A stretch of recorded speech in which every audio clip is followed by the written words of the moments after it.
Recap Ethiopia is back with another episode of the main issues that happened this past week. From the departure of Prime Minister Abiy Ahmed to Khartoum, to the concurrent visit by Secretary Pompeo, and the release of a new study that claims Ethiopians favor constitutional amendments. This week's recap has a lot to say. I'm Wangil Tamene, and this is Recap Ethiopia.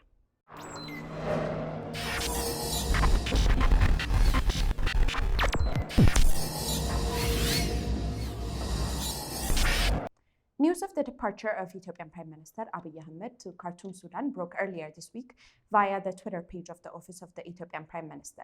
According to the tweet, the Prime Minister's visit was intended to hold bilateral negotiations with Transitional Prime Minister of Sudan, Abdullah Hamdok, and Chairman of the Sovereign Council of Sudan, Lieutenant General Abdul Fattah Abdurrahman al-Brunan.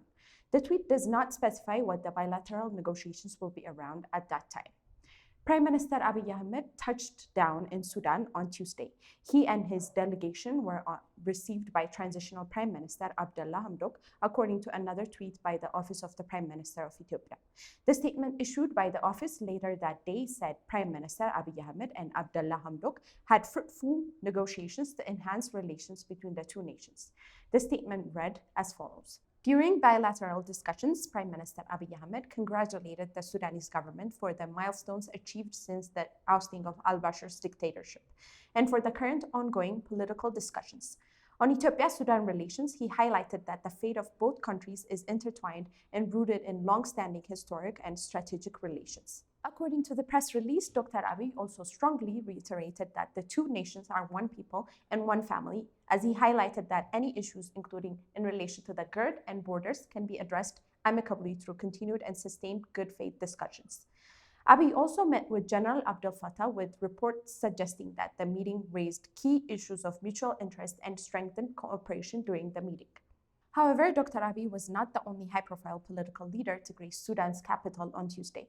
Michael Pompeo, the Republican Secretary of State, also traveled to the East African nation in a trip that made him the highest U.S. official to visit Sudan since the trip by Condoleezza Rice in 2005. On Sunday, August 23, the U.S. State Department released a statement regarding a trip to the Middle East and Eastern Africa by Secretary of State Michael Pompeo. Secretary Pompeo's 5-day trip between Monday, August 24 and Thursday, August 27 had 5 major destinations: Israel, Sudan, Bahrain, the United Arab Emirates, and Oman. Following a controversial trip to Israel marred with criticisms against Pompeo for sneaking in partisan interests into the trip to the country, Pompeo flew to Khartoum on a rare direct flight from Israel to the capital of Sudan. A day later, on Tuesday, August 25, 2020, Pompeo traveled to another unique destination, Sudan. This is because this was the first trip by a U.S. Secretary of State to Sudan since 2005. At the time, George W. Bush was the President of the United States and Condoleezza Rice was the U.S. Secretary of State at that time. The primary purpose of the visit is to strengthen Israel-Sudanese relations as part of Trump's agenda to normalize Arab-Israel relations to bring about a new era of peace in the Middle East. The visit has tremendous value to the East African nation, which has been listed as the country's funding terrorism by the USA since early 2000s. With ties to Al-Qaeda and Osama bin Laden, Sudan has been placed on the list since 1993. Sudan's new leadership seeks to be removed from this list that has affected the country's international relations for nearly 3 decades. Israeli-Sudanese negotiations seeks to do just that. According to an article on the Financial Times, without U.S. backing, Sudan is unable to write off $60 billion in past debts or access new multilateral lending. However, in an interesting policy move by Washington, the removal from the list requested by Sudan has been tied to 2 preconditions. According to the previous article on the Financial Times, the first precondition given by Washington to Sudan is the payment of compensation to victims of terrorist attacks that are allegedly funded by Sudan. The second precondition is one that requires Sudan to back Washington's position on the mega dam Ethiopia is building on Abai, the Grand Ethiopian Renaissance Dam. With the U.S. continuing to play a critical role in the negotiations surrounding the dam, this is an important development in the political landscape surrounding the negotiations. This was quickly followed by another major twist in the geopolitics of the US. As you all may recall, several reports in July suggested that the US government was considering cutting aid as a strategy to persuade Ethiopian policy positions surrounding the negotiations over the dam it is building on the Abai River, otherwise known as the Blue Nile. Foreign Policy, which had published an article in July regarding the onerous position being taken by the Trump's administration, released another article on Thursday reporting that the US had, in fact, halted some foreign aid funds to Ethiopia. According to Robbie Kramer's article, Secretary Pompeo has approved a plan to halt US foreign assistance to Ethiopia as part of efforts by Trump's administration to mediate the tension surrounding the Ethiopia's mega dam. The article said, the decision made this week could affect up to nearly $130 million in foreign policy assistance to Ethiopia and fuel new tensions in the relationship between Washington and Addis Ababa as it carries out plans to fill the dam, according to US officials and congressional aides familiar with the matter. The decision by Trump's administration to cut aid on the eve of the president entering a challenging presidential election has been criticized by several political commentators for potentially tarnishing US-Ethiopia relations that have become less and less since security concerns in the region, such as the ones in Somalia and Eritrea, have since calmed down. According to the USAID, Ethiopia received over $829 million in aid from the United States in 2019. Data from the same institution also suggests that in 2020, Ethiopia has received $114 million in aid. The East African nation has received over $3.8 billion in aid between 2016 and 2020. Considering the recently approved budget for the Ethiopian government was only $13 million, it is clear that aid from the US plays an integral part in the developmental efforts of the country. If the precedent of previous policy positions taken by the Ethiopian government persists, this could just be another hurdle on Ethiopia's way as the East African nation bids to complete its mega dam in the coming years and use it to foster its developmental goals. If you wish to know more about the geopolitical issues surrounding the hydroelectric power dam and the role the US plays in the negotiations surrounding the GERD, you may look at our recent Shango panel episode and several articles featured on our website. You can find the link on the description below. The Constitution. It has been a source of much debate and deliberation in Ethiopia's politics since its introduction in 1994. The current and fourth Constitution of Ethiopia is marred with lack of clarity, controversial drafting procedures, radical provisions, and other threats that make it a truly unique constitution. Known by its full nomenclature, the Constitution of the Federal Republic of Ethiopia, the Constitution's drafting process is criticized by commentators for not being inclusive of public opinion and the political elite at that time. As a result, many political parties boycotted the 1995 elections because of this very reason. With the lack of a constitutional court, it has been difficult to increase the jurisprudence of the Constitution because of the historical lack of political and institutional independence of the Council of Constitutional Inquiry. Now more than ever, the Constitution is under scrutiny. A political commentator who wanted to stay anonymous told Addis Zeybe earlier this week that the Ethiopian Constitution has always been unclear and full of areas that require improvement. But I think the country saw just how many gaps the Constitution has during the past few months. We had to postpone an election following the recommendations from a Council of Constitutional Inquiry that lacks independence. We could also see a regional state independently in a few weeks' time. The Constitution is truly being tested at the moment. In relation to this, the study published by Afrobarometer, a Pan-African nonpartisan survey research network operating in Africa, shows that constitutional amendments are favored by most Ethiopians, especially on certain matters, among others. According to the study, Ethiopians favor decisions to amend the constitution when it comes to limiting the term of the prime minister and increasing the number of federal languages, while on other proposed amendments, such as the removal of the controversial Article 39 and the emblem from the national flag, public opinion remains divided. The study was published on Tuesday, August 25, 2020. Addis Zeybe talked to Afrobarometer's national investigator, Mulu Tekka, and other experts about the survey study that makes strong conclusions following interviews conducted in all regions and city councils of the country. According to Mulu Tekka, the selection of issues by Afrobarometer in each country is done by the company's internal scientific selection process. Each round of surveys consists of 100 questions, out of which 95 are general questions asked in all countries.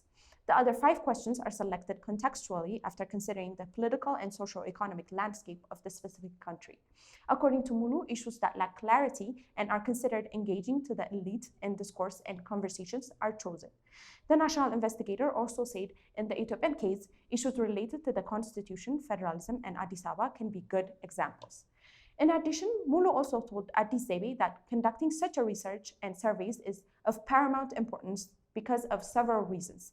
He framed the relevance of such polls as follows. Not only do such studies allow politicians, government officials, civil societies, and other stakeholders design policies more suited to the general public, they also give the public a chance to interject in the decision-making process as well. That is why such polls are important. The study was conducted between December 27, 2019 and January 26, 2020. 2,400 adult Ethiopians above the age of 18 were interviewed for the survey. The interviews were conducted in person and in the language of the respondents. Respondents were randomly selected from the 9 regional states as well as Addis Ababa and Daredawa.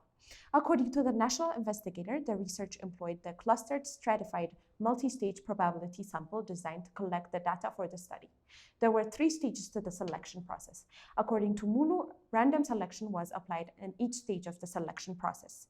The first stage was the selection of urban and rural clusters. 300 cluster enumeration areas were selected. With 8 interviews conducted in each cluster, this would make the total number of interviewed Ethiopians for this study 2,400. The second stage in the selection process was the identification of households. Afrobarometer used the digital map prepared by the Central Statistics Authority for the upcoming national elections.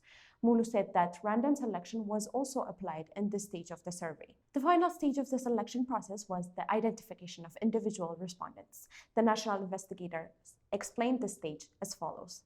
At this stage, we asked for the names of all male and female members of the household over the age of 18, at which point we will select the respondents based on a Kitsch-grid type roster on a tablet.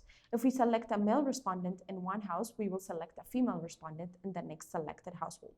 When asked about the likelihood of the opinion of 2,400 people reflecting the public opinion of over 100 million people living in Ethiopia, Mulu said, "I understand the concern, but we employed scientific principles to guarantee the accuracy of the survey. The sample selected by Afrobarometer is intended to guarantee a 95% accuracy with a plus or minus 2% rate of accuracy. For instance, if the survey says 40% of the Ethiopians believe in federalism, then it is likely that a population survey would yield a result between 38% and 42%, maintaining that the surveyed population represents the general public's opinion with a 95% accuracy." The respondents of the survey were 50% male and 50% female. A majority of the respondents lived in rural areas, while the rest lived in urban settings. 59% of the respondents were between ages 18 and 25, while 20% were between 36 and 45, and persons between ages 45 and 54 represented 11% of the respondents. The remaining 10% were over the ages of 55. A majority of the respondents did not have formal education. 38% of the respondents had primary education, and 12% completed secondary education, and only 8% had post-secondary education. Let's move on to the findings of the survey. The study was conducted on a wide range of issues. This included several political opinions regarding the federalism system and amendments to several provisions of the Constitution. Recap Ethiopia will discuss the poll results on the general idea of amending the Constitution and the specific articles subject to amendment.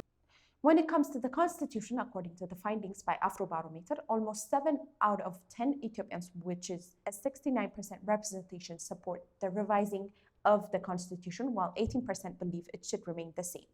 The findings of the survey also show that 11% of the respondents want the Constitution to be discarded and replaced, while the remaining 2% did not comment on the matter. The study also shows that even though the majority of the respondents supported amendments to the Constitution, when it comes to the timing of such amendments, Afrobarometer says that response was divided. Nearly 1/3 of the respondents believe amendments to the Constitution should take place before the next election, while 33% say it should be done at some time following the election, and 29% of the respondents prefer amendments to come a year after the next elections. During the study, Afrobarometer also selected a number of controversial provisions from the Ethiopian Constitution and sought the opinion of the randomly selected sample. One was the designation of additional federal languages to the Constitution. A majority of the respondents, 73%, supported the idea, while 24% strongly opposed the proposition. The remaining 3% neither supported nor opposed the designation of additional federal languages. Amendment on the term of the Prime Minister was another thematic area identified by Afrobarometer. Even though the Ethiopian Constitution limits the term of the President of Ethiopia, it does not limit the term of the Prime Minister.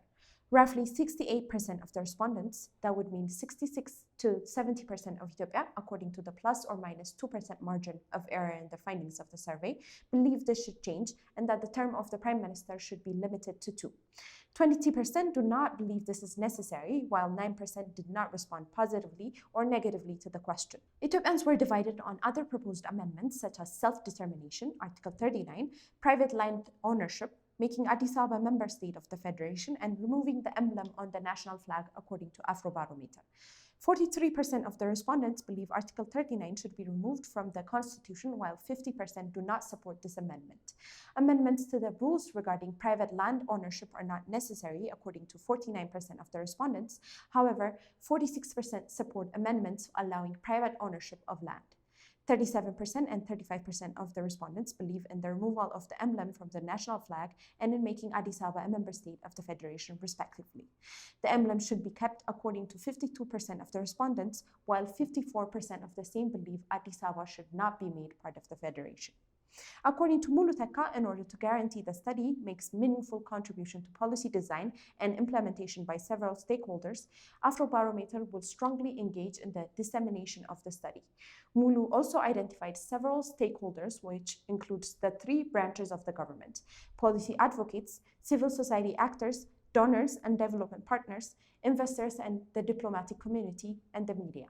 Afrobarometer, established in 1999 by co-founders Dr. Michael Bratton, Dr. Robert Mattis, and Dr. E. Gima Boadi, started its operation by only covering 12 countries. These countries were Botswana, Ghana, Lesotho, Malawi, Mali, Namibia, Nigeria, South Africa, Tanzania, Uganda, Zambia, and Zimbabwe. The organization quickly grew, and by the time the round surveys were being done in 2011, Ethiopia was part of the list of countries surveyed by the organization. Currently, the company covers 38 countries in the African continent. That's it for this week's episode. Tune in next week for more of Recap Ethiopia.